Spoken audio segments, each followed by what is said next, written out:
नमस्कार, आप देख रहे हैं व्हाइट पेपर और मैं हूं आपके साथ आशा सरमाल। चलिए कार्यक्रम की शुरुआत करेंगे। बताते चलें कि नेशनल कॉन्फ्रेंस और पीडीपी पार्टी आमने सामने हो गई है, क्योंकि विधानसभा चुनावों को लेकर लगातार एक दूसरे पर निशाना साधने की कोशिश की जा रही है। महबूबा मुफ्ती का बड़ा बयान, जहां पर आप देखिए एनसी ने जम्मू कश्मीर में पोटा लाया और पिछले 60 से 70 सालों में एनसी ने जम्मू कश्मीर में 40 साल राज किया है और क्या कुछ काम किया वो जनता के सामने है।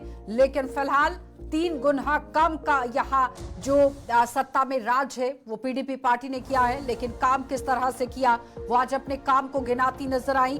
पाकिस्तान पर हमला करने की भी वकालत यहाँ पर नेशनल कॉन्फ्रेंस करती रही है। इस वक्त की बड़ी अपडेट आपको बता रहे हैं, जहां पर 40 साल तक नेशनल कॉन्फ्रेंस ने जम्मू कश्मीर में राज किया, पोटा लाया, पाकिस्तान पर हमला करने की वकालत करते रहे। बीजेपी की सरकार में उमर अब्दुल्ला मंत्री थे और उस दौरान ये बड़े काम यहां पर हुए। लेकिन पीडीपी को लेकर भी उन्होंने बात कह दी कि 3 गुना कम एमएलए यहां पर होते थे, सीज फायर करवाया गया और पीडीपी हमेशा सच्चाई बयां करती है। और इस तरह से आप देखिए विधानसभा चुनावों को मद्देनजर रखते हुए जहां एक तरफ गुपकार गठबंधन बना, लेकिन उसके बाद जब अब विधानसभा चुनावों में अलायंस की बात आई तो कहीं ना कहीं पीडीपी उस अलायंस से बाहर रही। लेकिन नेशनल कॉन्फ्रेंस और कांग्रेस की तरफ से ये बड़ा अलायंस किया गया।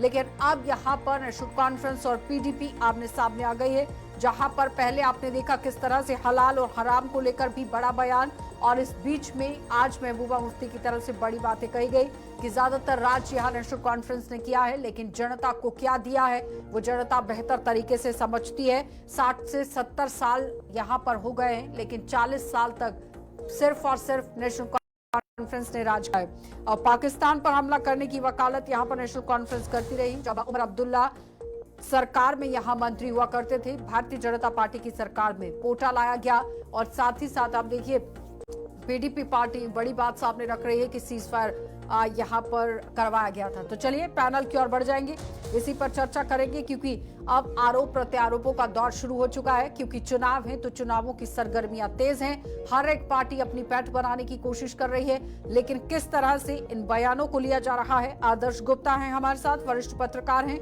बहुत बहुत स्वागत जुड़ने के लिए। सोहित शर्मा हैं, प्रवक्ता हैं पीडीपी से, आपका भी स्वागत। इफ्रा जान हैं, प्रवक्ता हैं नेशनल कॉन्फ्रेंस से, आपका भी स्वागत।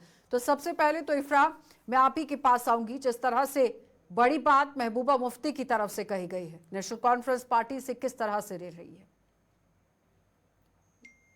देखिए, जहां तक महबूबा जी की बात आती है, अगर आज जम्मू और कश्मीर जिन हालातों से जूझ रहा है, ना हमारी जमीन हमारे पास है, ना हमारी नौकरियां हमारे पास है, ना हमारी शिनाख्त हमारे पास है, स्टेटहुड से हम लोग एक यूटी बन गए हैं, यूटी का दर्जा अब हमारे पास है, आज हम स्टेटहुड के लिए लड़ रहे हैं।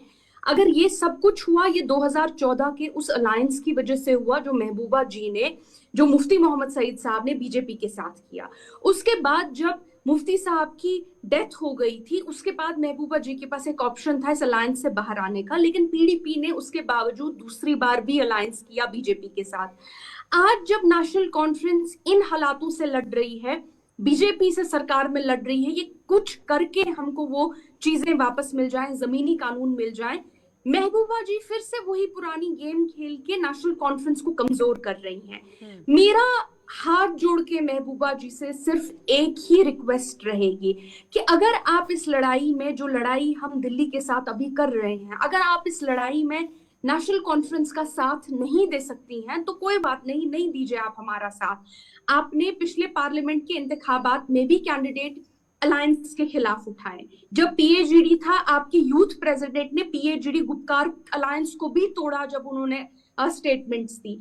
आज कम से कम ये समझिए कि जो ये लड़ाई है, इसमें नेशनल कॉन्फ्रेंस को कमजोर करने से बीजेपी ताकतवर बनती है।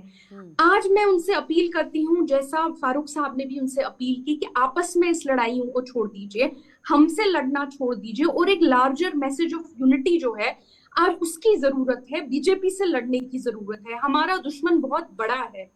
और आप अगर हमसे लड़ती रहेंगी छोटी छोटी बातों पे, एक कमेंट दूसरी कमेंट, इससे आपको कुछ नहीं मिलेगा।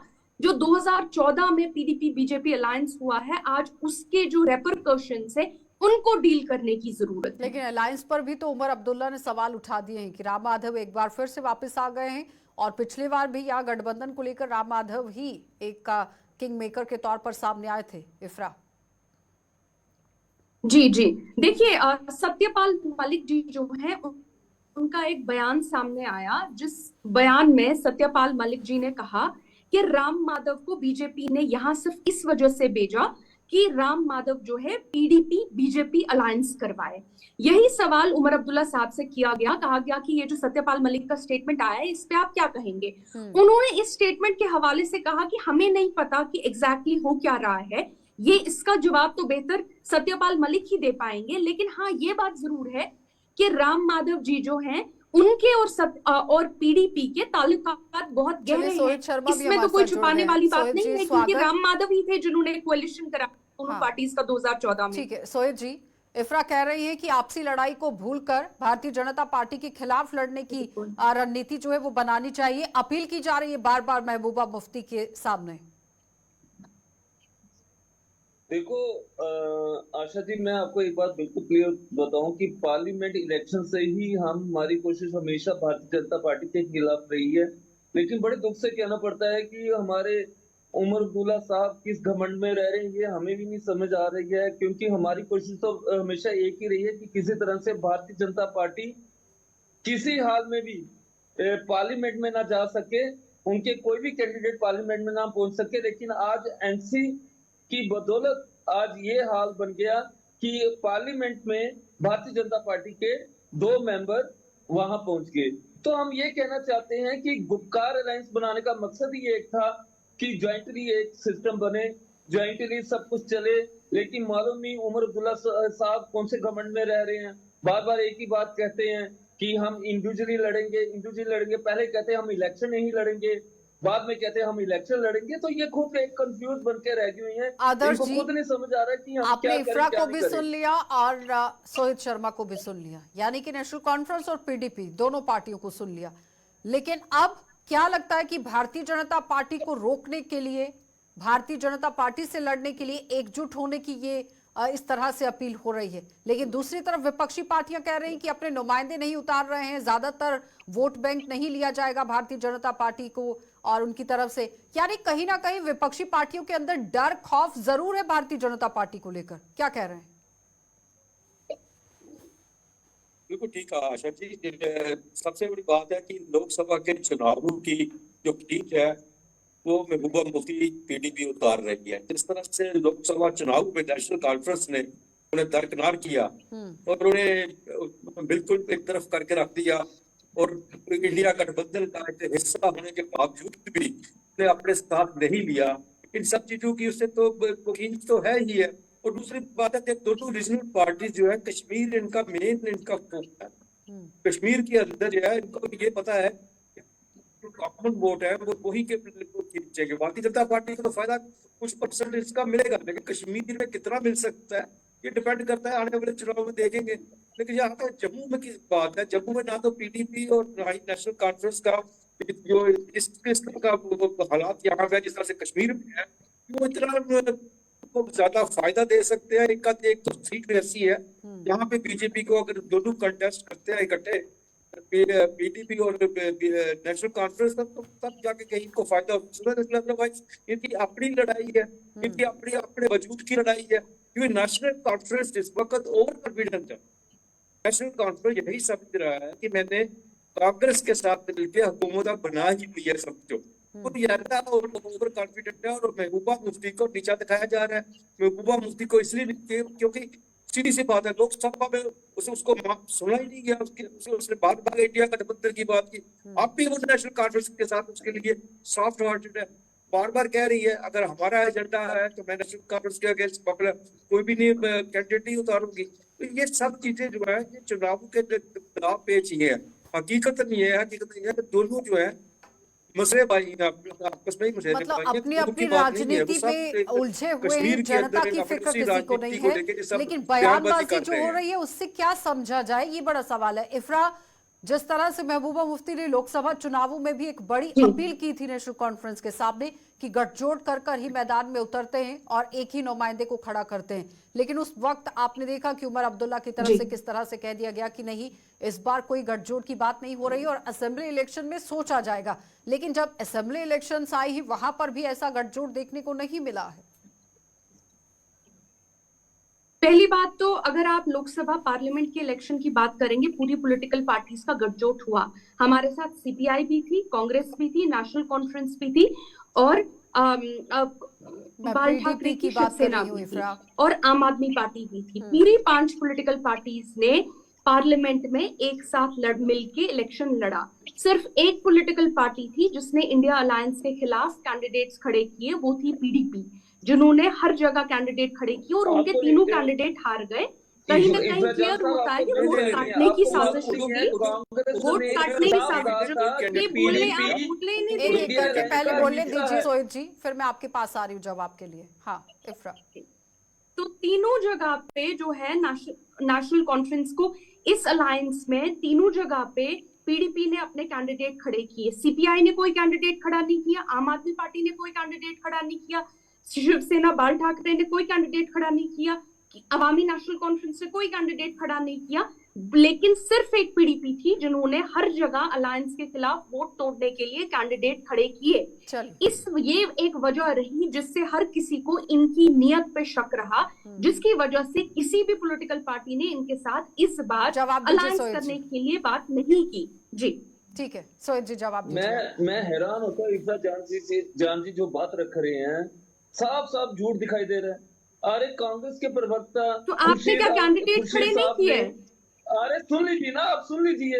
अलायंस के खिलाफ तो आपने कैंडिडेट तीनों जगह खड़े कर दिए वोट काटने के लिए। उन्होंने क्लियर कहा था कि एनसी अलायंस करने को आपको तैयार तो नहीं पता था है। आप एक भी सीट नहीं जीतेंगे, लेकिन बीजेपी को सपोर्ट करने के लिए, वोट काटने के लिए तीनों जगह आप लोगों ने कैंडिडेट खड़े किए। इसी का नतीजा है कि पीडीपी हमारे जब किसी पॉलिटिकल पार्टी ने बट जम्मू नहीं काटे, जो किसी सारी पॉलिटिकल पार्टीज ने गठजोड़ के साथ अलायंस किया, लेकिन आप फिर एक पार्टी से विरोधी करके वोट काटे। हर हाल में कांग्रेस को उस समय सपोर्ट की थी।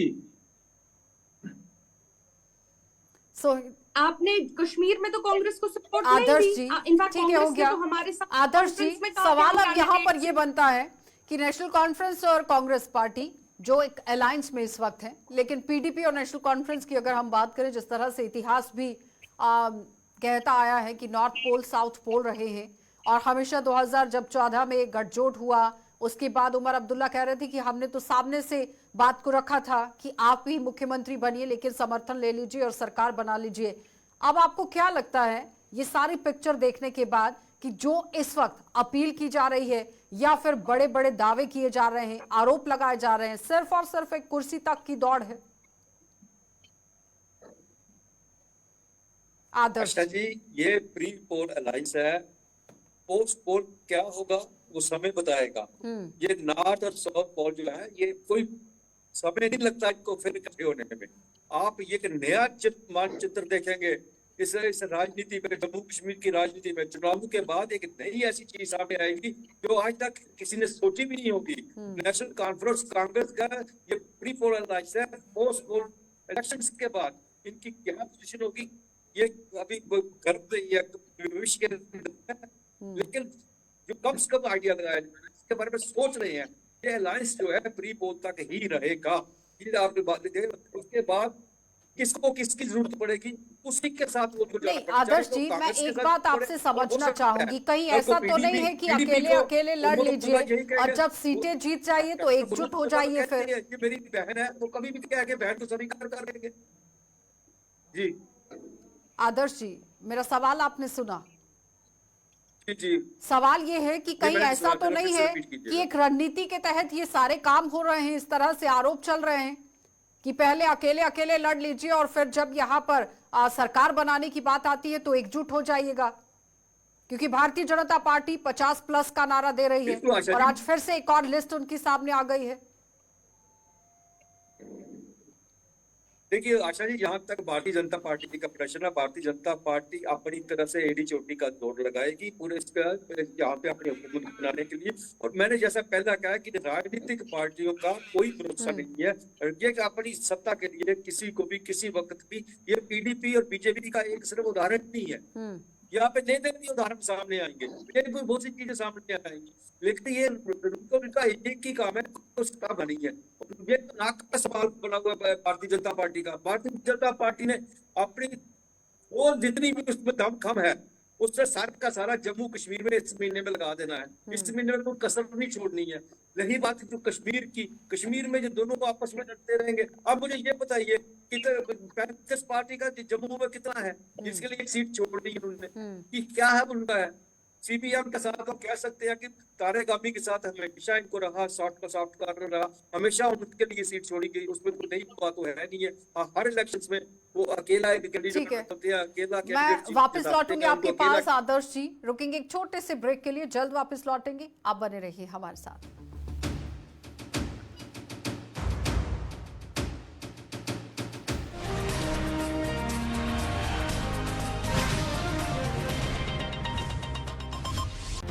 This program is sponsored by Quick Pain Relieving Oil. दर्द से चल रहा